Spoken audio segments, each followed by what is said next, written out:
ప్రియమైన విద్యార్థులారా, మీరు 5వ తరగతి వరకు మంచి మంచి మాటలతో కూడిన నీతి పద్యాల గురించి చదువుకున్నారు కదా. అలాగే తెలుసుకున్నారు. ఇప్పుడు మనం చెప్పుకోబోయే పాఠంలో కూడా అటువంటి పద్యాలకు సంబంధించినటువంటివే మనం చెప్పుకోబోతున్నాం.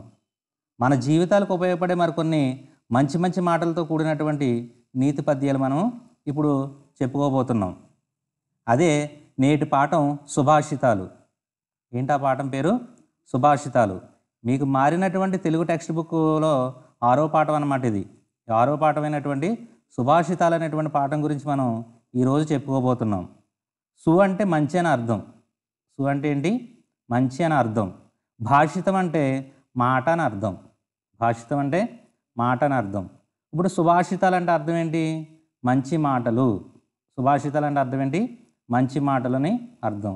ఇప్పుడు చదువుకుందాం. మరి ముందుగా వినడం, ఆలోచించి మాట్లాడడం. ముందుగా వినడం, ఆలోచించి మాట్లాడడం. దీనిలో భాగంగా మనకు అక్కడ ఒక చిత్రాన్ని ఇచ్చారు. ఇక్కడ ఆ చిత్రాన్ని బాగా పరిశీలించండి. తర్వాత దాని క్రింద 3 ప్రశ్నలు ఉన్నాయి. వాటిని అడుగుతాను, చెప్పవలసి ఉంటుంది. బాగా పరిశీలించండి అమ్మ ఒకసారి.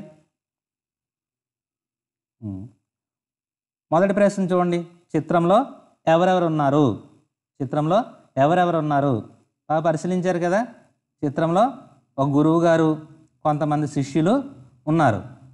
శిష్యులు ఎంతమంది ఉన్నారని మనం అక్కడ అడగలేదు, కానీ మీరు పరిశీలించారు కదా. ఎంతమంది ఉన్నారు? 6 ఉన్నారు. రెండో ప్రశ్న చూడండి. గురువు గారు శిష్యులకు ఎటువంటి పద్యాలు చెబుతున్నారు? గురువు గారు శిష్యులకు ఎటువంటి పద్యాలు చెబుతున్నారు? అక్కడ మీకు అది తెలియాలంటే అక్కడ ఒక పద్యం ఇచ్చారు ఆయన. ఆ పద్యం చెప్తున్నట్టు చూడండి. ఆయన ఆ బాణం గుర్తులా ఉంది కదా, ఒక గుర్తు. అంటే ఆ పద్యం ఆయన చెప్తున్నట్టే వీళ్ళు వింటున్నారు. పద్యం చూడండి. కష్టబెట్టబోకు కన్న తల్లి మనసు, నష్టబెట్టబోకు నాన్న పనులు, తల్లిదండ్రులన్న దైవ సన్నిభులురా, లలిత సుగుణజాల తెలుగు బాల. మళ్ళీ ఒకసారి చూడండమ్మా. కష్టబెట్టబోకు కన్న తల్లి మనసు, నష్టబెట్టబోకు నాన్న పనులు, తల్లిదండ్రులన్న దైవ సన్నిభులురా, లలిత సుగుణజాల తెలుగు బాల. అది ఇక్కడ తెలుగు బాల అని ఉంది కదా. అంటే ఈ పద్యాన్ని కరుణశ్రీ గారు రాశారు. కరుణశ్రీ గారు అంటే జంధ్యాల పాపయ్య శాస్త్రి గారిని కరుణశ్రీ అనేటువంటి పేరుతోటి పిలుస్తారు. ఆయన రాసినటువంటి పద్యాన్ని గురువుగారు తన శిష్యులకి చెబుతున్నారు. ఇప్పుడు చూడండి ఏం చెప్తున్నారు అందులో. కష్టబెట్టబోకు కన్న తల్లి మనస్సు. మన నవమాసాలు మోసి కని పెంచుతున్నటువంటి మన యొక్క కన్నతల్లిని ఎట్టి పరిస్థితుల్లో కూడా ఏనాడు మనం కష్టపెట్టకూడదు, ఆమెను బాధ పెట్టకూడదు. ఇంకేంటి? నష్టపెట్టబోకు నాన్న పనులు. నాన్న కూడా చూడండి మన కోసం, మన కుటుంబం కోసం ఎన్నో త్యాగాలు చేస్తారు ఆయన. ఉదయం మొదలుకొని సాయంత్రం వరకు కూడా కుటుంబం కోసం ఆయన నిత్యం కష్టపడుతూ కుటుంబ సంతోషం కోసం ఆయన ప్రయత్నిస్తూ ఉంటాడు. అటువంటి గొప్పవాడైనటువంటి నాన్న యొక్క పనులను కూడా మనం నష్టపెట్టకూడదని చెప్తున్నారు. ఇంకా తల్లిదండ్రులు ఎలాంటి వాళ్ళంట? తల్లిదండ్రులన్న దైవ సన్నిభులురా. సన్నిభులు అంటే ఇక్కడ సమానం అన్నమాట. ఎవరితో సమానం అంట? తల్లిదండ్రులు దైవంతో సమానం అంట. కాబట్టి తల్లిదండ్రులు అంటే ఎవరో కాదు, దైవంతో సమానము అని ఈ కరుణశ్రీ గారు ఇందులో చెబుతున్నారు. అర్థమైంది కదా దీని భావం. కన్న తల్లి యొక్క మనసుని మనం కష్టపెట్టకూడదు, నాన్న పనులకి నష్టపెట్టకూడదు. తల్లిదండ్రులు అంటే ఎవరో కాదు, దైవంతో సమానమని ఈ పద్యంలో గురువు గారు చెబుతున్నారు. ఇంకా చివరిలో ఒక లైన్ కూడా ఉంది. అందులో 4వ లైను. లలిత సుగుణజాల తెలుగు బాల. లలిత అంటే అర్థం ఏంటంటే మనోజ్ఞమైన అని అర్థం. సుగుణం అంటే మంచి గుణాలు. సు అంటే ఇందా చెప్పుకున్నాం కదా, సు అంటే మంచి కదా, గుణం అంటే గుణాలు. అంటే మనోజ్ఞమైనటువంటి మంచి గుణాలు కలిగినటువంటి ఓ తెలుగు బాల అని సంబోధిస్తున్నాడు ఇక్కడ ఆయన. మనోజ్ఞమైనటువంటి మంచి సుగుణాలు కలిగినటువంటి ఓ తెలుగు బాల అని సంబోధిస్తూ ఆ పద్యాన్ని చెప్పడం జరిగింది. అంటే ఇప్పుడు దీన్ని బట్టి మీకు ఏ ఏ పద్యాలు చెప్తున్నట్లు లెక్క మనకి గురువుగారు? నీతి పద్యాలు అనమాట. ఈ పద్యాలను ఏమంటారు ఇక్కడ? నీతి పద్యాలు చెప్తున్నారు ఆయన. అది 3వ ప్రశ్న చూడండి. ఇలాంటి నీతి పద్యాలు మీకు తెలిసినవి చెప్పండి. వీటికి మీకు వచ్చినటువంటి అంటే 5వ తరగతి వరకు మీరు రకరకాల నీతి పద్యాలు నేర్చుకున్నారు కదా, అవి మీకు తెలిసే ఉంటాయి. కాబట్టి నీతి పద్యాలు మీకు ఇక్కడ నేను చెప్పడం లేదు, మీకు వచ్చి ఉంటాయి కాబట్టి నేను ఇక్కడ చెప్పడం లేదు. ఇప్పుడు తర్వాత చూడండి పాఠం యొక్క ఉద్దేశం. ఉద్దేశం అంటే అర్థం ఏంటంటే ఈ పాఠం పెట్టడానికి గల కారణం, ఉద్దేశం అంటే అర్థం ఏంటి, ఈ పాఠం పెట్టడానికి గల కారణం ఏంటంట, విద్యార్థుల్లో నైతిక విలువలు పెంపొందించడం, వారిని ఉత్తమ పౌరులుగా తీర్చిదిద్దడం ఈ పాఠ్యభాగం ఉద్దేశం. మీరందరూ విద్యార్థులు కదా, మీలో నైతిక విలువలు పెంపొందించాలనేటువంటి ఉద్దేశంతో, అలాగే మిమ్మల్ని ఉత్తమ పౌరులుగా తీర్చిదిద్దడం కోసం ఈ పాఠం పెట్టడం జరిగింది. అర్థమైందా? తర్వాత ప్రక్రియ. ఇక్కడ ప్రక్రియ ఇవ్వలేదు కానీ దీని గురించి మనకు తెలియాలంటే పాఠం యొక్క ఇండెక్స్ ఉంటుంది మా ప్రారంభంలో, విషయ సూచిక అంటాం. అంటే ఏ నెలలో ఈ 6వ తరగతి టెక్స్ట్ బుక్లో ఏ పాఠాలు ఉన్నాయి, అవి ఏ యొక్క ప్రక్రియకి చెందినవి, ఏ ఇతివృత్తానికి చెందినవి, ఇలా అన్ని వరుస క్రమంలో ఉన్నాయి. అక్కడ చూస్తే ఆ విషయ సూచికలో చూస్తే మనకి ఈ పాఠం ఏ ప్రక్రియకి చెందిందో తెలుస్తుంది. ఏ ప్రక్రియకి చెందిందంటే శతక ప్రక్రియకి చెందింది. ఇది ఏ ప్రక్రియకి చెందింది? శతక ప్రక్రియ. ఇప్పుడు శతకం అంటే ఏంటో మనం తెలుసుకుందాం. శతక ప్రక్రియ గురించి మనం తెలుసుకుందాం. శతకం అంటే 100 పద్యాలు గల రచనను శతకం అంటారు. 100 అంటే 100 అనమాట. 100 పద్యాలు గల రచనను ఏమంటారు? శతకం అంటారు. ఇందులో సాధారణంగా 100 నుండి 108 వరకు పద్యాలు ఉంటాయి. సాధారణంగా ఎన్ని ఉంటాయి? 100 నుండి 108 వరకు పద్యాలు ఉండేటటువంటి రచనని శతకం అని అంటారు. శతక పద్యాల చివర మకుటం ఉంటుంది. మకుటం అంటే అర్థం ఏంటంటే కిరీటం అని అర్థం. మకుటం అంటే అర్థం ఏంటి? కిరీటం. ఇప్పుడు రాజుగారికి కిరీటం ఉంటే ఎంత అందంగా ఉంటుందో, అదేవిధంగా ఈ పద్యాలకి మకుటం ఉంటే అంతే అందంగా ఉంటుందని ఇక్కడ అర్థం. అంటే ఇది ఉండడం వలన పద్యాలకు అందం వస్తుంది. కిరీటం అనేటువంటిది ఉండడం వల్ల, అంటే మకుటం అనేటువంటిది ఉండడం వల్ల ఏమవుతుంది? పద్యాలకి అందం వస్తుంది. ఈ మకుటం ఒక పదంగా కానీ ఒక పాదంగా కానీ ఉంటుంది. ఒక పదంగా అంటే తెలుసు కదా, మీరు కొన్ని అక్షరాలు కలిపితే పదం అవుతుంది. అలా ఒక పదంగా కానీ, ఉదాహరణ చూడండి, సుమతి ఇలాగ అన్నమాట, భాస్కర ఇలాంటివి ఉండేటటువంటి వాటిని ఏమంటారంటే వాటిని పదం అంటారు. ఒక పాదంగా కానీ, ఒక పాదం అంటే ఒక లైను. ఇప్పుడు ఇందాక చెప్పుకున్నాం చూడండి పద్యం మనం, లలిత సుగుణజాల తెలుగు బాల, అదంతా ఒకటే మాట అనమాట. లేకపోతే విశ్వదాభిరామ వినురవేమ, ఇలాగ ఒక్కొక్క లైన్ ఉండేటటువంటి దాన్ని ఏమో పాదం అంటాం, ఒక పదం ఉండేటటువంటి దాన్ని ఏమో పదం అంటాం. అంటే ఈ మకుటం అనేటువంటిది ఒక పదంగా కానీ ఒక పాదంగా కానీ ఉంటుంది. ఇందులో పద్యాలు ముక్తకాలుగా ఉంటాయి. శతకాలలో పద్యాలు ఎలా ఉంటాయంట? ముక్తకాలుగా ఉంటాయంట. ముక్తకాలు అంటే అర్థం ఏంటంటే ఏ పద్యానికి ఆ పద్యం స్వతంత్ర భావం కలిగి ఉండడాన్ని ముక్తకాలు అంటారు. ఏ పద్యానికి ఆ పద్యం స్వతంత్ర భావాన్ని కలిగి ఉండడాన్ని ముక్తకాలని అంటారు. అంటే ఒక పద్యానికి ఇంకొక పద్యానికి సంబంధం ఉండదు. ఒక పాఠం ఉందనుకోండి, ఒకదానికొకటి సంబంధంతో ఉంటుంది మనకి ఏదైనాని. ఇది అలా కాదు. ఇక్కడ ఒక పద్యం గురించి చెప్తే మరి వేరొక పద్యం ఇంకొంచెం వేరేలాగా చెప్పొచ్చు. అదనమాట. అలా ఉండేటటువంటి దాన్ని ఏమంటారు? ముక్తకాలు అంటారు. మరొక ముఖ్యమైన విషయం ఏంటంటే మకుటం ఉండడం వలన శతక కవి ఏ పద్య ఛందస్సుని ఎన్నుకొని పద్యాలు రాయడం ప్రారంభిస్తాడో మిగిలిన అన్ని పద్యాలు అదే ఛందస్సులో రాయవలసి ఉంటుంది. అంటే అతను ప్రారంభించినటువంటి మొదటి పద్యం ఏ ఛందస్సును అయితే ప్రారంభిస్తాడో అదే ఛందస్సుతోటి మిగిలినటువంటి అన్ని పద్యాలు పూర్తి చేయాలి. అది ఈ యొక్క మకుటం యొక్క నియమం అన్నమాట. ఇప్పుడు ఇతివృత్తం కూడా మనకి ఇక్కడ ఇవ్వలేదు, కానీ ఇందాక చెప్పినట్టుగా విషయ సూచికలో చూస్తే మనకి ఇతివృత్తం గురించి తెలుస్తుంది. ఈ ఇతివృత్తం దేనికి సంబంధించింది? నైతిక విలువలకు సంబంధించినటువంటి ఇతివృత్తం ఇవ్వబడింది. ఇందులో ఈ సుభాషితాలు అనేటువంటి పాఠంలో నైతిక విలువలకు సంబంధించినటువంటి ఇతివృత్తం ఇవ్వబడింది. నైతిక విలువలు అంటే అర్థం ఏంటి? మనం ఎలా ఉండాలో, ఎలా ఉండకూడదో, ఏం చేయాలో, ఏం చేయకూడదో తెలిపేటటువంటి వాటిని నైతిక విలువలని అంటారు. అర్థమైంది కదా? ఇప్పుడు కవి పరిచయం. కవి అంటే ఇది ఒకరు రాసినటువంటిది కాదు. ఇది మొత్తం ఈ పాఠం సుభాషితాలు అనేటువంటి ఈ పాఠంలో 9 పద్యాలు ఉన్నాయి మనకి. ఎన్ని పద్యాలు ఉన్నాయి? 9 పద్యాలు ఉన్నాయి. ఈ 9 పద్యాల్లో 5-6 పద్యాలు ఒకే కవి రాసినటువంటివి ఇవ్వడం జరిగింది మనకి. ఇక్కడ 5-6 పద్యాలు ఒకే కవి రాసినటువంటివి ఇవ్వడం జరిగింది. మిగిలినవన్నీ కూడా ఒక్కొక్కరు రాసినటువంటి పద్యాలను ఇవ్వడం జరిగింది. ఇప్పుడు కవి పరిచయం చూడండి. అక్కడ మనకు బాక్స్ ఇచ్చాడు కవి పరిచయం. ఒకసారి పరిశీలించండి. మొదటి వాళ్ళు ఎవరు? నార్ల చిరంజీవి గారు. ఈయన 20వ శతాబ్దం అనమాట. ఈయన కాలం ఎంత? 20వ శతాబ్దం. రాసినటువంటి శతకం పేరు తెలుగు పూలు. ఈయన రాసినటువంటి శతకం పేరండి తెలుగు పూలు. రెండో ఆయన వేమన. రెండో పద్యాన్ని రాసినటువంటి ఆయన ఎవరు? వేమన. ఈయన 17వ శతాబ్దానికి చెందినటువంటి కవి. ప్రజాకవి అని కూడా అంటారు ఈయన్ని. ఈయన రాసినటువంటి శతకం పేరేంటి? వేమన శతకం. ఈయన రాసినటువంటి శతకం వేమన శతకం. మూడోది కరుణశ్రీ గారు. కరుణశ్రీ ఇందాక చెప్పుకున్నాం కదా మనం, జంధ్యాల పాపయ్య శాస్త్రి గారు. జంధ్యాల పాపయ్య శాస్త్రి గారు. కరుణశ్రీ అంటే ఎవరిని అంటారన్నాం? జంధ్యాల పాపయ్య శాస్త్రి గారు. ఆయన 20వ శతాబ్దం చెందినటువంటి ఆయన. ఈయన రాసినటువంటి శతకం పేరు తెలుగు బాల శతకం. తెలుగు బాల శతకం. ఇంకా నాలుగవది తిక్కన గారు. తిక్కన గారు ఈయనకి కవిబ్రహ్మ, ఉభయ కవిమిత్రుడు అనేటువంటి బిరుదులు ఉన్నాయి. ఈయన 13వ శతాబ్దానికి చెందినటువంటి కవి. ఆంధ్ర మహాభారతంలో రెండో వాడు అనమాట. ఈయన రాసినటువంటి ఆయన వాళ్ళ కవిత్రయంలో రెండో ఆయన అనమాట.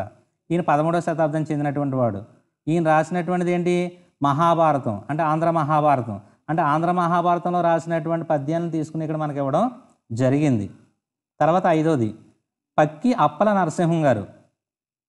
5వ పద్యాన్ని 6వ పద్యాన్ని ఈయనే రాశాడు. 5వ పద్యం 6వ పద్యం. ఈయన 17వ శతాబ్దానికి చెందినటువంటి కవి. ఈయన కుమార కుమారి శతకాలు రాశారు. కుమార కుమారి శతకాలు రాశారు. ఇంకా తర్వాతది పోతులూరి వీరబ్రహ్మం గారు. పోతులూరి వీరబ్రహ్మం గారు. ఈయన 17వ శతాబ్దానికి చెందినటువంటి కవి. ఈయన రాసినటువంటి శతకం పేరు కాళికాంబ సప్తశతి. కాళికాంబ సప్తశతి. సప్త అంటే 7 అని అర్థం, శతి అంటే 100 అని అర్థం. అంటే 700 అనమాట. సప్తశతి అంటే ఎంత అని అర్థం? 700 అని అర్థం. అంటే 700 పద్యాలు ఉండేటటువంటి దాన్ని రాశాడు ఈయన. తర్వాత మారద వెంకయ్య గారు. ఈయన 16వ శతాబ్దానికి చెందినటువంటి కవి. మారద వెంకయ్య గారు. ఈయన రాసినటువంటి శతకం పేరు భాస్కర శతకం. భాస్కర శతకం రాశారు. తర్వాత కంచర్ల గోపన్న గారు. ఈయన్ని భక్త రామదాసు అని కూడా అంటారు. కంచర్ల గోపన్న గారిని ఏమంటారు? భక్త రామదాసు అని కూడా అంటారు. ఈయన 17వ శతాబ్దానికి చెందినటువంటి కవి. ఈయన రాసినటువంటి శతకం పేరు దాశరథి శతకం. దాశరథి శతకం. ఇదన్నమాట ఇందులో మనకి ఇచ్చినటువంటివి కవి పరిచయం. అర్థమైంది కదమ్మా? ఇప్పుడు మనం పాఠం చెప్పుకుందాం. ఒకసారి పాఠం చూడండి అమ్మా. మొదటి పద్యం ఆవే అని ఉంది. ఆవే అంటే పద్యాలు రకాలుగా ఉంటాయి, రకాల్లో ఉంటాయన్నమాట, చాలా రకాలు. ఆవే అంటే ఆట వెలది. ఆవే అంటే అర్థం ఏంటమ్మా? ఇక్కడ ఆట వెలది అనమాట. చూడండి పద్యం. కడిచిపోయినట్టి క్షణము తిరిగి రాదు, కాలమూరకెప్పుడు గడపబోకు, దీపమున్న ఎప్పుడు దిద్దుకోవలి నిల్లు, విలువ తెలిసి చదువు తెలుగు బిడ్డ. మళ్ళీ ఒకసారి చూడండి. కడిచిపోయినట్టి క్షణము తిరిగి రాదు, కాలమూరకెప్పుడు గడపబోకు, దీపమున్న ఎప్పుడు దిద్దుకోవలి నిల్లు, విలువ తెలిసి చదువు తెలుగు బిడ్డ.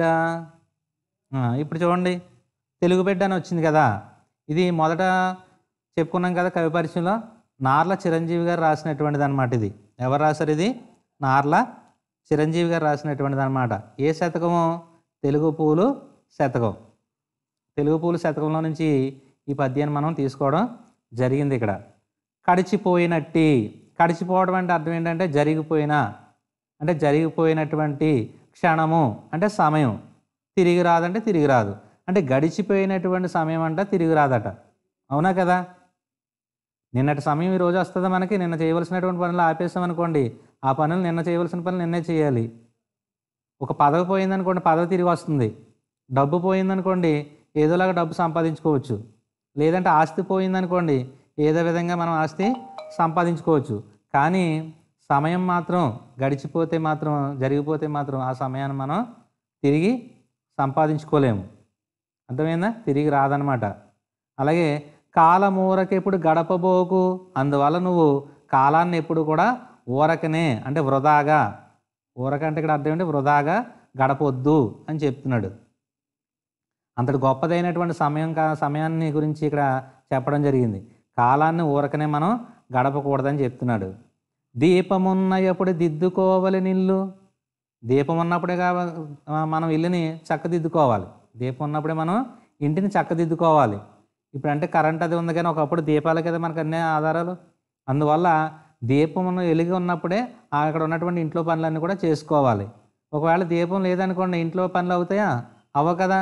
అలాగే ఇక్కడ దీపం అంటే ఇక్కడ సమయం అన్నమాట. సమయం ఉన్నప్పుడే మనం మన పనులన్నీ కూడా చేసుకోవాలని చెబుతున్నాడు. ఇంకేమంటున్నాడు?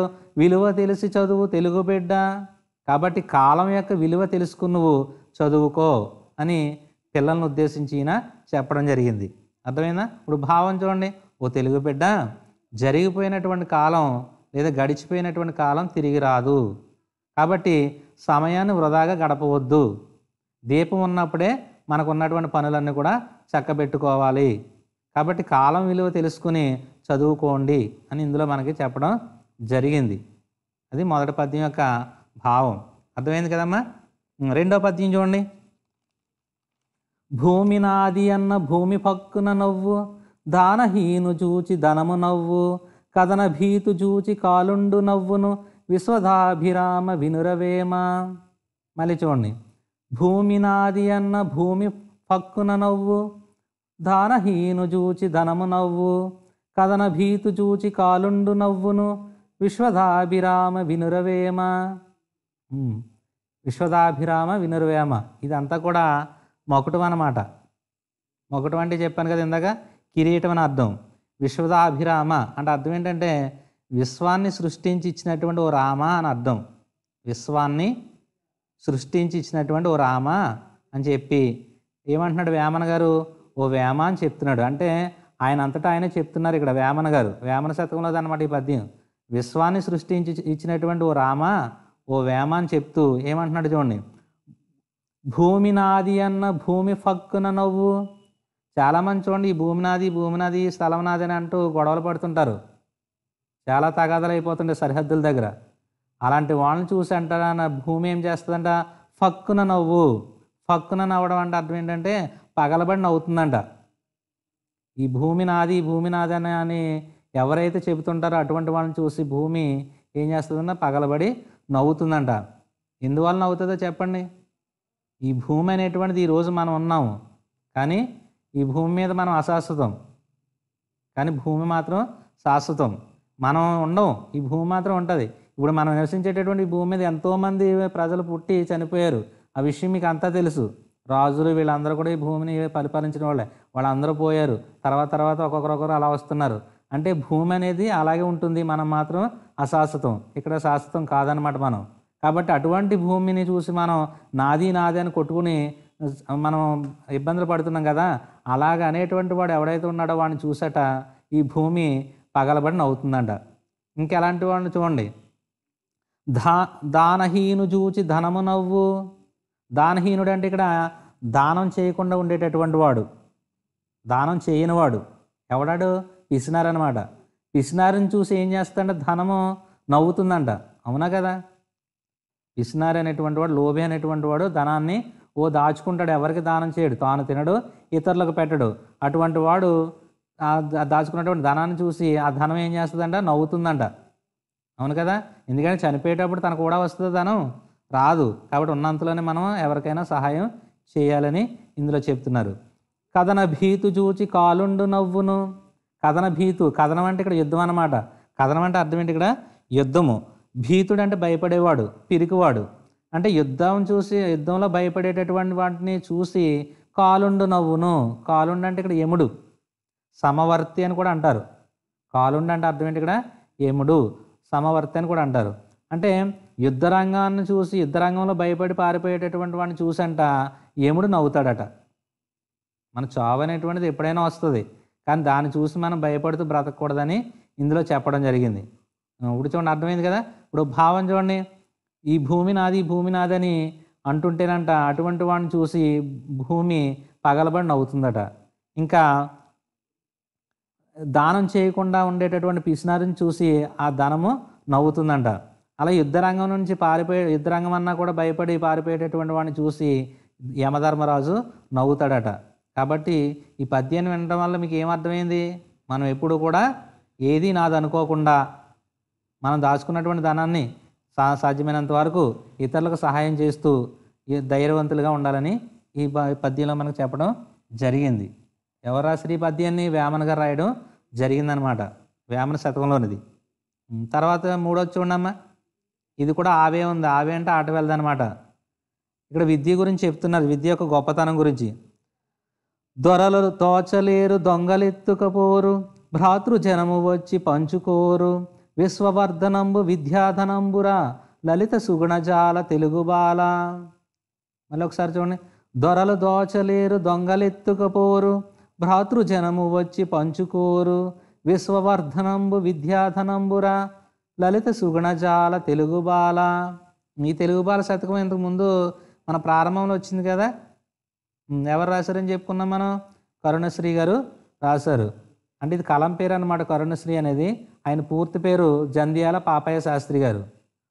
లలిత సుగుణజాల తెలుగు బాల. లలిత అంటే మనోజ్ఞమైన, సుగుణ అంటే మంచి గుణాలు కలిగినటువంటి, తెలుగు బాల అంటే ఓ బాల, ఓ తెలుగు బాల.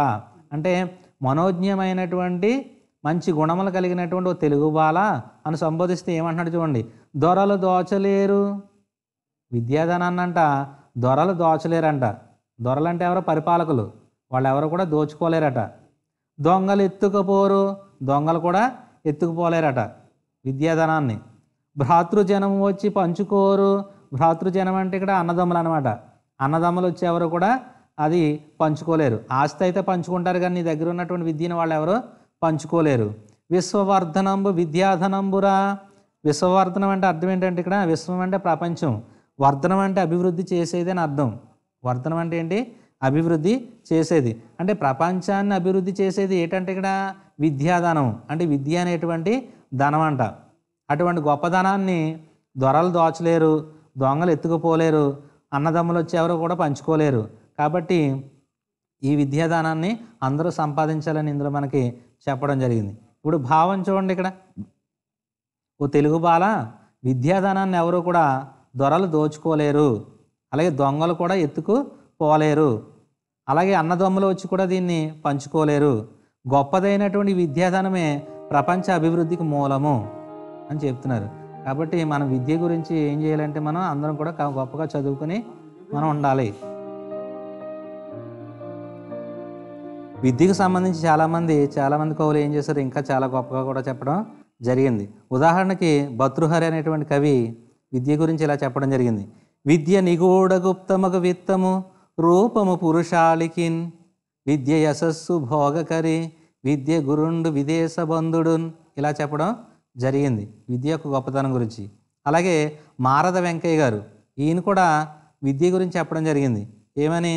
చదువది ఎంత గలిగిన రసజ్ఞత ఇంచుక చాలకున్న, ఆ చదువు నిరర్ధకంబు, గుణ సంయుతులెవ్వరు మెచ్చరెచ్చటన్. చూడండి, చదువు యొక్క గొప్పతనం కూడా ఈయన కూడా చెప్పడం జరిగింది. అలాగే పోతన గారు కూడా ప్రహ్లాదుడు తండ్రి అయినటువంటి హిరణ్యకశిపుడి ద్వారా చెప్పిస్తాడు చదువు యొక్క గొప్పతనం గురించి. ఆ హిరణ్యకశిపుడు తన కుమారుడైనటువంటి ప్రహ్లాదుడితో ఈ విధంగా చెప్తున్నాడు. చదవని వాడు అజ్ఞుండగు, చదివిన సద్వివేక చతురత గల్గున్. చూడండి, ఆయన రాక్షసుల రాజు అంటాం. ఆయన కూడా చూడండి ఏం చేశాడు, చదువు యొక్క గొప్పతనం ఆయన తెలిసి, ఆయన చదువు గొప్పతనం తెలిసి తన కుమారుడికి చెప్పడం జరిగింది. ఈ విధంగా చదువు యొక్క గొప్పతనం గురించి అనేక మంది కవులు తమ యొక్క పద్యాల ద్వారా కానీ కావ్యాల్లో కానీ చెప్పడం జరిగింది. తర్వాత 4వ పద్యం చూడండి ఒకసారి. తనువున విరిగిన ఎలుగుల ననువున బుచ్చంగ వచ్చు నతి నిష్ఠురతన్, మనమున నాటిన మాటలు వినుమెన్ని ఉపాయములను వెడలనే యదిపా. తనువున విరిగిన ఎలుగుల ననువున బుచ్చంగ వచ్చు నతి నిష్ఠురతన్, మనమున నాటిన మాటలు వినుమెన్ని ఉపాయములను వెడలనే యదిపా.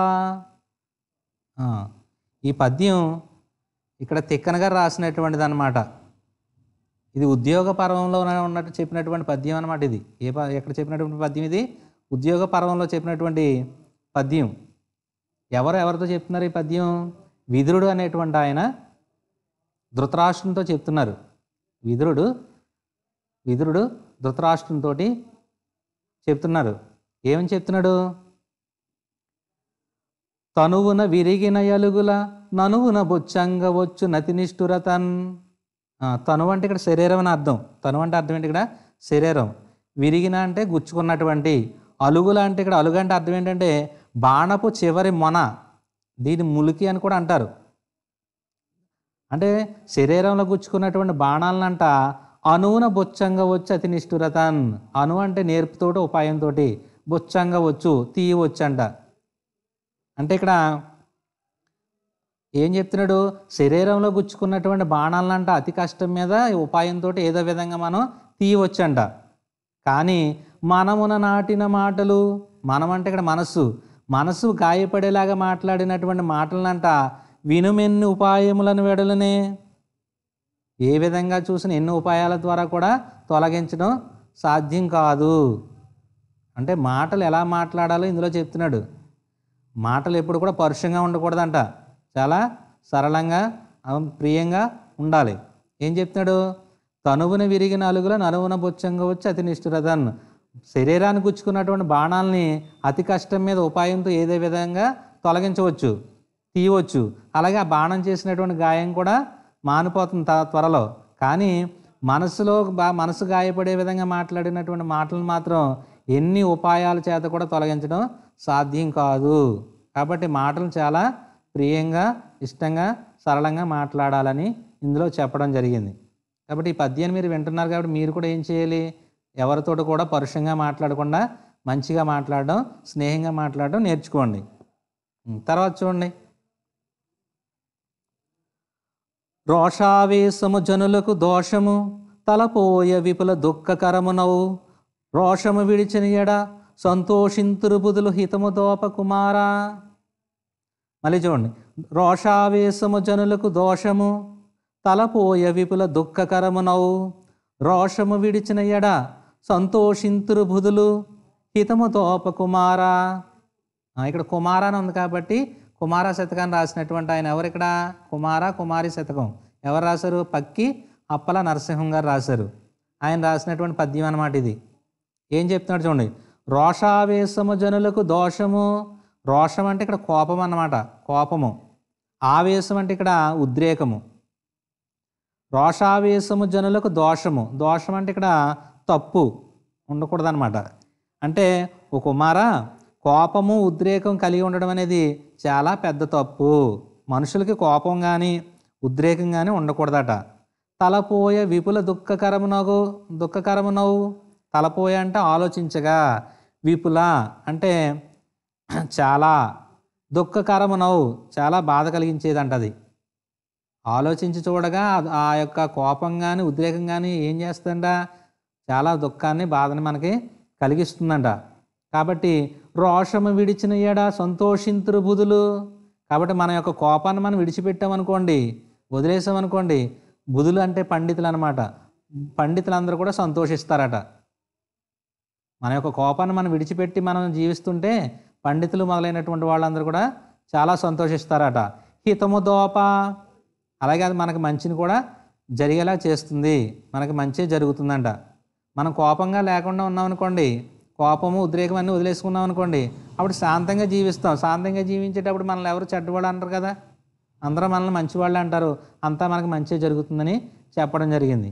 ఒకసారి భావం కూడా చూడండి. ఓ కుమారా, కోపం ఉద్రేకం కలిగి ఉండడం చాలా పెద్ద తప్పు. ఆలోచించి చూడగా అవే మనకు బాధలను కలిగిస్తాయి. కోపం విడిచిపెడితే పండితులు కూడా సంతోషిస్తారు. కోపం విడిచిపెట్టడం వలన మనకు కూడా అంతే మంచి జరుగుతుందని ఈ పక్కి అప్పల నరసింహం గారు ఈ పద్యం ద్వారా చెప్పడం జరిగింది. అర్థమైంది కదమ్మా? తర్వాత పద్యం చూడండి. తర్వాత పద్యం కూడా ఆయనే చెప్పారు. కుమారి అని ఉంది కదా చివరిలో. కుమారి అంటే కుమారి శతకాన్ని ఈ పక్కి అప్పల నరసింహం గారే రాశారు. మరువలి గీడు నెన్నడు మరువంగరాదు మేలు, మర్యాదలతో తిరగవలె సర్వజనముల దరి, ప్రేమ మెలంగవలియు ధరణి కుమారి. మరువలి గీడు నెన్నడు మరువంగరాదు మేలు, మర్యాదలతో తిరగవలె సర్వజనముల దరి, ప్రేమ మెలంగవలియు ధరణి కుమారి. కుమారి అంటే ఓ కుమారి అంటే ఆ అమ్మాయిని సంబోధిస్తున్నాడు అనమాట. ఓ కుమారి, మరువవలి గీడు అంటే ఇక్కడ ఆపద అనమాట. ఏమి మర్చిపోవాలంటే మనం ఆపద, ఎవరైనా మనకు ఆపద కలిగిస్తే ఆ ఆపదను మనం మర్చిపోవాలట. నెన్నడు మరువంగరాదు మేలు, మరి దేన్ని మనం గుర్తుపెట్టుకోవాలంట? మేలు అంటే ఇక్కడ మంచి, మేలు అంటే ఇక్కడ ఏంటి? మంచి సహాయం అనమాట. అంటే ఎవరైనా మనకు సహాయం చేశారనుకోండి, దాన్ని ఎప్పటికి కూడా మరవకూడదట. చేసిన మేలు మనం మర్చిపోకూడదట. ఎవరైనా కీడు చేస్తే మాత్రం దాన్ని మర్చిపోవాలట. కానీ జనం ఏం చేస్తారు? ఈ లోకంలో ఉన్నటువంటి ప్రస్తుతం జరుగుతున్నటువంటి విధానం ఏంటి? చేసిన మేలు మరిచిపోయి కీడే తలపెడుతున్నారనమాట. అలా ఉండకూడదు అంటున్నాడు. మనకు ఎవరైనా ఆపద చేసినా కూడా, ఆపద కలిగించినా కూడా మనం దాన్ని మర్చిపోవాలి. అలాగే ఎవరైనా మనకు సహాయం కానీ మంచి కానీ చేస్తే దాన్ని గుర్తుపెట్టుకోవాలని చెప్పాడు. మర్యాదలతో తిరగవలే సర్వజనముల దరి. మనం ఎల్లప్పుడూ కూడా మంచి చెడ్డలతోటి సమస్త జనుల పట్ల, అంటే మన చుట్టూ ఉండేటటువంటి ప్రజలతోటి తిరగాలి, అంటే ప్రవర్తించాలన్నమాట. మంచి చెడ్డలతోటి మన చుట్టూ ఉన్నటువంటి జనంతో తిరగాలి. దరి అంటే సమీపం అనమాట. సమీపం అంటే మన చుట్టూ ఉన్నటువంటి ప్రజలతోటి మనం మంచిగా ప్రవర్తించాలి. ఇంకెలా ఉండాలి? ప్రేమ మెలంగవలియు. ప్రేమతోటి అనురాగంతో వాళ్ళతో ఉండాలట, కలిసిమెలిసి ఉండాలంట. ధరణి ఇక్కడ భూమి. ఈ భూమి మీద ఉన్నటువంటి సమస్త జనుల పట్ల మనం ప్రేమ, ఆప్యాయత, అనురాగం కలిగి నడుస్తూ జీవిస్తూ ఉండాలి అని ఇందులో చెప్పడం జరిగింది. ఒకసారి భావం చూడండి. ఓ కుమారి, ఎవరైనా మనకు కీడు చేస్తే మనం దానిని మరిచిపోవాలి. కానీ ఎవరైనా మనకు మేలు చేస్తే మాత్రం దానిని ఎప్పటికీ మరిచిపోకుండా గుర్తుపెట్టుకోవాలి. మనం ఎల్లప్పుడూ అందరి పట్ల ప్రేమ, అనురాగంతో ప్రవర్తించాలి అని ఇందులో మనకి ఈ పక్కి అప్పల నరసింహం గారు చెప్పడం జరిగింది. తర్వాత పద్యం చూడండి. పుస్తకముల చదువు పూర్ణత్వం అబ్బదు, హృదయ సంపుటముల చదువవలయు, పారిశుద్ధ్యం ఒకటి పరమాత్మ చేర్చును, కాళికాంబ హంస కాళికాంబ. ఈ హంస కాళికాంబ అనేటువంటి శతకాన్ని ఎవరు రాశారు? పోతులూరి వీరబ్రహ్మం గారు రాశారు. ఆయన ఏం చెప్తున్నాడు చూడండి. పుస్తకముల చదువు పూర్ణత్వం అబ్బదు, హృదయ సంపుటముల చదవవలయు, పారిశుద్ధ్యం ఒకటి పరమాత్మ చేర్చును, కాళికాంబ హంస కాళికాంబ. ఇదంతా కూడా లాస్ట్ లైన్ అంతా కూడా మొకటం అనమాట. ఒక లైన్ అంతా ఉందన్నమాట. ఏమంటున్నాడు చూడండి. పుస్తకముల చదువు పూర్ణత్వం అబ్బదు. పుస్తకములను చదవడం వల్లనే మనకు పరిపూర్ణత రాదట. పుస్తకాలు చదవడం వల్లే మనకు పరిపూర్ణత్వం రాదంట, అంటే పూర్తి జ్ఞానం రాదంట. మరి ఏం చదివితే వస్తుందంట? హృదయ సంపుటంలో చదవవలయు. ఎదుటివారి యొక్క మనసులో ఉన్నటువంటి భావాలను చదవాలంట. అలా చదివినప్పుడే మనకి పూర్తి జ్ఞానం వస్తుంది. అందుకే చూడండి, లోకజ్ఞానం కలిగి ఉండాలంటారు. లోకజ్ఞానం అంటే అర్థం ఏంటి? లోకం పట్ల అనుభవం కలిగి ఉండాలి. అది పుస్తకం చదివినంత రాని లోకజ్ఞానం మనకి పూర్తిగా రాదు. ఎదుటివారి యొక్క హృదయాలను కూడా చదివితేనే మనకి లోకజ్ఞానం, పూర్తి జ్ఞానం వస్తుందని చెప్పడం జరిగింది. పారిశుద్ధ్యం ఒకటి పరమాత్మ చేర్చును. పారిశుద్ధ్యం అంటే ఇక్కడ పరిశుభ్రత. పరిశుభ్రతగా ఉండటం వల్లనే మనం పరమాత్మని చేరుకోగలుగుతాము, ఆ పరమేశ్వరుని మనం చేరుకోగలుగుతామని చెప్పడం జరిగింది. ఇప్పుడు ఒకసారి భావం చూడండి. ఓ కాళికాంబ, పుస్తకాలు చదివినందువల్ల పూర్ణత్వం లభించదు, అంటే పరిపూర్ణత మనకి రాదు. మనసులో ఉండే భావాలను చదవాలి, అంటే ఎదుటివారి యొక్క మనసులో ఉండేటువంటి భావాలని అర్థం చేసుకోవాలి. పరిశుభ్రతే మనల్ని పరమేశ్వరుని వద్దకు చేరుస్తుంది. మనలో ఉండేటువంటి పరిశుభ్రతే ఆ భగవంతుని వద్దకు మనల్ని చేరుస్తుంది అని చెప్తున్నాడు. అందువల్ల పుస్తక జ్ఞానం కంటే కూడా ఎదుటివారి యొక్క హృదయాల్ని, అంటే వారి యొక్క మనసులో ఉండేటువంటి ఆ భావాల్ని చదవాలని ఇందులో మనకి చెప్పడం జరిగింది. ఇంకేంటంటే ప్రతి మనిషికి మనస్సు, వాక్కు, కర్మ అనేటువంటివి పరిశుద్ధంగా ఉండాలంట. మనస్సు, వాక్కు, కర్మ ఈ మూడు కూడా పరిశుద్ధంగా ఉంటే మనకి పరమాత్మ దర్శనం జరుగుతుందని ఇందులో చెప్పడం జరిగింది. ఎవరు చెప్పారు ఇది? పోతులూరు వీరబ్రహ్మం గారు చెప్పడం జరిగింది. తర్వాత పద్యం చూడండి. ఇది భాస్కర శతకాన్ని రాసిన ఈ 8వ పద్యాన్ని ఎవరు రాశారు? మారద వెంకయ్య గారు. చూడండి. సిరిగలవానికి ఎడల చేసిన మేలది నిష్ఫలంబగున్, నెరుగురి కాదు పేదలకు నేర్పున చేసిన సత్ఫలంబగున్, వరపున వచ్చి మేగుడొక వర్షము వాడిన చేల మీదటన్ గురిసినగాక, అంబుదల గుర్వగా నేమి ఫలంబు భాస్కరా. మరి చూడండి.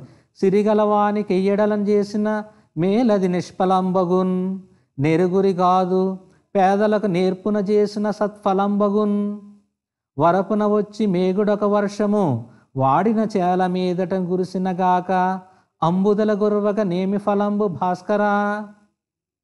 భాస్కర అంటే ఓ సూర్యభగవానుడా, ఓ సూర్యభగవానుడా అని చెప్తూ ఏమంటున్నాడో చూడండి. సిరిగలవానికి, సిరి అంటే ఇక్కడ సంపద, సిరిగలవానుడు అంటే ఇక్కడ ఎవరు? సంపద కలిగినటువంటి ధనవంతుడు, ధనవంతుడు అన్నమాట. ఎయ్యడలా అంటే ఏ పరిస్థితిలోనైనా, ఎయ్యడలా అంటే అర్థం ఏంటి? ఏ సమయంలోనైనా ఏ పరిస్థితుల్లోనైనా చేసిన మేలది, చేసినటువంటి మేలు అది నిష్ఫలం బగున్, అది నిష్ప్రయోజనం అంట. అంటే ఎటువంటి ఫలితం ఉండదంట. అంతే కదా మరి. ధనవంతుడికి వెళ్ళి మనం సహాయం చేసామనుకోండి, అది ప్రయోజనం ఉంటుందా? ఏమాత్రం ప్రయోజనం ఉండదు. దానివల్ల ఫలితం కూడా ఉండదు. నెరుగురి కాదు, నెరుగురి అంటే నిండైన లక్ష్యము, దాని యొక్క మనం అనుకున్నటువంటి లక్ష్యాన్ని కూడా నెరవేరదు. మనం అనుకున్నటువంటి లక్ష్యం కూడా నెరవేరదు. మరి ఎవరికి చేయాలంటే మరి దానం సహాయం?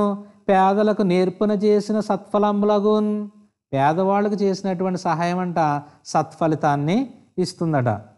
అంటే ధనవంతుడికి చేసినటువంటి సహాయం ఏమాత్రం మంచి ఫలితాన్ని ఇవ్వదు, అది వ్యర్థము. మరి ఎవరికి చేస్తే వస్తుందంటే మంచి ఫలితము? పేదవాళ్ళకు చేసినటువంటి సహాయమే మంచి ఫలితాన్ని ఇస్తుంది అని చెప్పాడు. దీన్ని మరొక దృష్టాంతంతో చెప్తున్నాడు చూడండి. వరపున వచ్చి, వరపున అంటే ఇక్కడ వర్షాలు లేనప్పుడు, అనావృష్టి ఉన్నప్పుడు, వర్షాలు లేనప్పుడు అంట మేఘుడు ఒక వర్షము, మేఘం వచ్చి వర్షము వాడిన చేల మీదటని కురిసిన, వాడిపోయినటువంటి ఎండిపోయినటువంటి చేల మీద కానీ వర్షం కురిసిందనుకోండి ఉపయోగం ఉంటుంది. అలా కాకుండా అంబుదల కురవగా నేమి ఫలంబు, అంబుదలు అంటే ఇక్కడ సముద్రం, సముద్రం మీద కురిసిందనుకోండి ఏం ఉపయోగం? సముద్రంలోనే చాలా నీరు ఉంటుంది. అలాంటి చాలా ఉన్నటువంటి నీరు, ఆ నీటిలో కానీ ఈ వర్షం కురిస్తే ఏమాత్రం ప్రయోజనం ఉండదు. అక్కడంతా కూడా సాల్ట్ వాటరే ఉంటుంది. కాబట్టి దృష్టాంత అలంకారం అనమాట. భాస్కర శతకంలో ఉండేటటువంటి ఇదేంటి పద్యాలన్నీ కూడా దృష్టాంత అలంకారానికి చెందినటువంటివి. అంటే లాస్ట్ 2 లైన్లు మొదటి 2 లైన్లకి అన్వయిస్తున్నాడు. ఏమంటున్నాడు? మేఘం అనేటువంటిది వర్షాలు లేనప్పుడు వచ్చి ఎండిపోయినటువంటి చేల మీద కురిస్తే ప్రయోజనం ఉంటుంది తప్ప సముద్రం మీద నిండుగా నీరు ఉన్నటువంటి సముద్రం మీద కురిస్తే ఏమాత్రం ప్రయోజనం ఉండదని ఇందులో చెప్పడం జరిగింది. ఆయన ఒకసారి భావం కూడా చూడండి, నేను చెప్తాను. ఓ సూర్య భగవానుడా, లేదా ఓ భాస్కర, ధనవంతుడికి చేసినటువంటి మేలు వ్యర్థం అవుతుంది, అలాగే దాని యొక్క లక్ష్యం కూడా మనకి నెరవేరదు. కానీ పేదవారికి మేలు చేస్తే మాత్రం పూర్తి ప్రయోజనం కలుగుతుంది. వానం లేక ఎండిపోతున్నటువంటి చేల మీద మేఘుడు వర్షిస్తే, అంటే వానగా కురిస్తే ఫలితం ఉంటుంది, కానీ సముద్రం మీద కురిస్తే ఏమాత్రం ప్రయోజనం ఉండదు అని ఈ పద్యంలో మనకి మారద వెంకయ్య గారు చెప్పడం జరిగింది. తర్వాత చూడండి, అర్థమైంది కదా. తర్వాత పద్యం చూడండి, లాస్ట్ది చివరిది. నోచిన తల్లిదండ్రికి తనూభవక్కడే చాలు, మేటి చేచాచిన వాడు వేరొకడు చాచిన లేదనకిచ్చువాడు, నోరాచి నిజంబ కాని పలుకాడని వాడు, రణంబులోన మేన్ దాచని వాడు, భద్రగిరి దాశరథి కరుణాపయోనిధి. మళ్ళీ ఒకసారి చూడండి, పెద్ద పెద్ద పద్యాలు లాస్ట్ 2, అందుకు 2 సార్లు చదువుకుంటే మనకు అర్థమవుతుంది. నోచిన తల్లిదండ్రికి ధనుభవొక్కడే చాలు, మేటి చేచాచిన వాడు వేరొకడు చాచిన లేదనకిచ్చువాడు, నోరాచి నిజంబ కాని పలుకాడని వాడు, రణంబులోన మేన్ దాచని వాడు, భద్రగిరి దాశరథి కరుణాపయోనిధి. దాశరథి అంటే దశరథుని యొక్క కుమారుడు. ఎవరిక్కడ? శ్రీరాముడు అనమాట. దశరథుని యొక్క కుమారుడు ఎవరిక్కడ? శ్రీరాముడు. ఆయన దాశరథి అని కూడా అంటారు. కరుణ అంటే జాలి లేదా దయ, పయోనిధి అంటే సముద్రము. అంటే దాశరథి కరుణాపయోనిధి అంటే అర్థం ఏంటంటే దయకు సముద్రం వంటి ఓ రామచంద్ర లేదా ఓ శ్రీరామ, దయకు సముద్రం వంటి ఓ రామచంద్ర లేదా ఓ శ్రీరామ అని చెప్తూ ఏమంటున్నాడు చూడండి. నోచిన తల్లిదండ్రికి తనూభవక్కడే చాలు. ఎన్నో నోములు నోస్తారు. నోములు అంటే వ్రతాలు అనమాట. పిల్లలు పుట్టడం కోసం తల్లిదండ్రులు ఎన్నో నోములు వ్రతాలు చేస్తారు. ఎలాంటి వాడు? కొడుకు కోసం. తనుభవుడు అంటే ఇక్కడ కొడుకు అనమాట. ఒక మంచి గుణాలు కలిగినటువంటి గొప్పవాడైనటువంటి కొడుకు కోసం వాళ్ళు వ్రతాలు నోములు చేస్తారనమాట. ఈయన ఇక్కడ చెప్తున్నాడు, అటువంటి ఒక గొప్పవాడైనటువంటి కొడుకు ఉంటే చాలంట. అతను ఎలాంటి గొప్పవాడై ఉండాలంట? మేటి అంటే గొప్పవాడు అనమాట. ఎలాంటి గొప్పవాడై ఉండాలి? చేచాచిన వాడు, ఎవరి దగ్గర కూడా చేచాచినటువంటి వాడు అంటే సహాయం కోసం అర్థించినటువంటి వాడు, వేరొకడు చాచిన లేదనికి ఇచ్చేవాడు. ఎవరైనా సహాయం చేసి చేయి చాపాడు అనుకోండి, అతనికి లేదనకుండా దానం ఇచ్చేటటువంటి వాడై ఉండాలి. ఇంకెలాంటి వాడు? నోరాచి నిజంబ కాని పలుకాడని వాడు. నోరాచి అంటే నోరు తెరిచి, నోరు తెరిస్తే నిజమే తప్ప అబద్ధం ఆడనటువంటి వాడు అయి ఉండాలి. ఇంకెలాంటి వాడై ఉండాలి? రణంబులోన మేన్ దాచని వాడు. రణం అంటే యుద్ధం అనమాట. మేన్ అంటే శరీరం. యుద్ధంలో తన శరీరాన్ని దాచినటువంటి వాడు అంటే అర్థం ఏంటి? యుద్ధంలో వెన్ను చూపనటువంటి వాడు, యుద్ధంలో భయపడకుండా యుద్ధం చేసేటటువంటి వాడు అయి ఉండాలన్నమాట. అటువంటి ఒక్క గొప్పవాడైనటువంటి కొడుకు వ్రతాలు చేసేటటువంటి తల్లిదండ్రులకు ఉంటే చాలు కదా అంటున్నాడు. అంతే కదా, 100 మంది కుమారుల కంటే కూడా ఒక్క గొప్పవాడైనటువంటి కొడుకుంటే ఆ తల్లిదండ్రుల యొక్క జీవితం ధన్యమైపోతుంది. ధృతరాష్ట్రం చూడండి, 100 మంది కౌరవులు ఉన్నారు. ఏం ప్రయోజనం? ఆ 100 మంది వల్ల ఆయనకి ఎక్కడ కూడా సుఖం అనేది లేదు, అంతా కూడా నష్టమే జరిగింది. ఆ 100 మంది కూడా చనిపోవడం అనేది జరిగింది. అదే చెప్తున్నాడు ఇక్కడ. అదృష్టవంతులైనటువంటి తల్లిదండ్రులకి గొప్పవాడైనటువంటి ఒక కొడుకు ఉంటే చాలు. అతను ఎలాంటి వాడై ఉండాలంట? చేచాచిన వాడు. ఎవరి దగ్గర చేచాచినటువంటి వాడు, వేరొకటి చాచినా లేదానికి ఇచ్చేవాడు. ఇతరులు ఎవరైనా కూడా చేచాచి అడిగితే దాన్ని లేదనకుండా ఇచ్చేటటువంటి వాడు. నోరాచి నిజంబ కాని పలుకాడిన వాడు. నోరు తెరిస్తే నిజమే తప్ప అబద్ధం ఆడినటువంటి వాడు. యుద్ధంలో వెన్ను చూపినటువంటి ఒక గొప్పవాడైనటువంటి కొడుకు ఉంటే చాలని ఇందులో చెప్పడం జరిగింది. అర్థమైంది కదా మీకు? ఇప్పుడు 9 పద్యాలు మనం చెప్పుకోవడం జరిగింది. ఇప్పుడు లాస్ట్ పద్యంలో ఊ అని ఉంది. పద్యానికి ముందు ఊ అంటే ఉత్పలమాల. ఇది వృత్త పద్యానికి చెందినటువంటిది అనమాట. అంతకు ముందుది కూడా మనకి చా ఉంది, అంటే చంపకమాల అనమాట. ఆ 8వ పద్యం ఏంటి? చంపకమాల. ఈ లాస్ట్దేమో ఉత్పలమాల. ఈ రకాలన్నమాట పద్యాలు చాలా రకాలు, అంటే 3 రకాలు ఉంటాయి. మీకు వృత్తంలో జాతులు ఉపజాతులు అని ఉంటాయి. అది మీకు పై తరగతుల్లో తెలుసుకుందరు. కానీ ఇప్పుడు పాఠం విన్నారు కదమ్మా మీరు. ఈ పాఠంలో మీరు తెలుసుకోవాల్సిన నీతి ఏంటి? మన నిజ జీవితంలో పనికొచ్చేటటువంటివే కదా ఇవన్నీ పద్యాలు. ఈ పద్యాలన్నీ కూడా మీరు చదవడం వల్ల దాంట్లో ఉన్నటువంటి నీతిని మీరు గ్రహించి అదే విధంగా మీరు జీవించాలి. అలా జీవిస్తేనే ఈ పాఠం పెట్టినటువంటి ఉద్దేశంలో దానికి పరమార్థం దొరుకుతుంది. ఉదాహరణ చూడండి, మనకి ఏమేమి చెప్పారో ఒకసారి మళ్ళీ చూద్దాం. సమయాన్ని వృధా చేసుకోకూడదు అన్నాడు. కాలం విలువ తెలుసుకుని మనం గడపాలంటున్నాడు. అలాగే అహంకారంతో ఉండకూడదండి. ఇది నాది అది నాది అని అనకూడదట. డబ్బు ఏమైనా ఉంటే దాన్ని ఇతర వాళ్ళకి దానం చేయడానికి ప్రయత్నం చేయాలి తప్ప దాచుకోకూడదని చెప్పాడు. తర్వాత ఇంకేం చెప్పాడు? పరుషంగా మాట్లాడకూడదు అన్నాడు. అలాగే విద్యాదానాన్ని కలిగి ఉండాలన్నాడు. అంటే అందరూ గొప్పగా చదువుకోవాలి అని చెప్పాడు. మాటలు కూడా పరుషంగా మాట్లాడకూడదు. అలా మాట్లాడితే ఎదుటి వాళ్ళ యొక్క మనసు గాయపడితే దాన్ని మళ్ళీ తిరిగి మనం మామూలు స్థితికి తీసుకురాలేమని చెప్పాడు. మళ్ళీ తర్వాత పద్యంలో ఏంటి? కోపము ఉద్రేకం ఉండకూడదు. అవి లేకపోతే మన జీవితం సుఖమయంగా ఉంటుందని చెప్పాడు. తర్వాత పద్యంలో ఏం చెప్పాడు? ఎవరైనా కీడు చేస్తే మర్చిపోవాలి, ఎవరైనా మేలు చేస్తే దాన్ని గుర్తుపెట్టుకోవాలి. సర్వజనులతోటి అంటే అందరితో కలిసిమెలిసి సంతోషము, ప్రేమ, ఆప్యాయతతో ఉండాలని చెప్పాడు. తర్వాత 7వ పద్యంలో ఏం చెప్పాడు? పుస్తకాలు చదివినంత రానే మనకి పూర్ణత్వం అంటే పరిపూర్ణత రాదు. ఎదుటి వారి యొక్క మనసులో ఉన్నటువంటి భావాలను కూడా చదవాలి అని చెప్పాడు. అలాగే పరిశుభ్రతగా ఉంటేనే మనకి పరమాత్ముని యొక్క దర్శనం జరుగుతుందని చెప్పాడు. తర్వాత 8వ పద్యంలో ఏం చెప్పాడు? ధనవంతుడు సహాయం చేస్తే ఏమాత్రం ప్రయోజనం ఉండదు, పేదవాడికి మాత్రం సహాయం చేస్తేనే దాని యొక్క ఫలితం ఉంటుంది. ఎండినటువంటి చేల మీద వర్షం కురిస్తే ఫలితం ఉంటుంది తప్ప ఆ సముద్రం మీద వర్షంగా కురిస్తే ఏమాత్రం ప్రయోజనం ఉండదని చెప్పాడు. ఇంకా లాస్ట్ పద్యంలో ఏం చెప్పాడు? గొప్పవాడైనటువంటి కొడుకు ఒక్కడు ఉంటే చాలా తల్లిదండ్రులు జీవితం ధన్యమైపోతుందని చెప్పాడు. కాబట్టి మీరు కూడా ఈ పాఠంలో చెప్పినట్టుగా మీరు అందరూ ఉండాలని కోరుకుంటున్నాను. ఉంటారు కదమ్మా?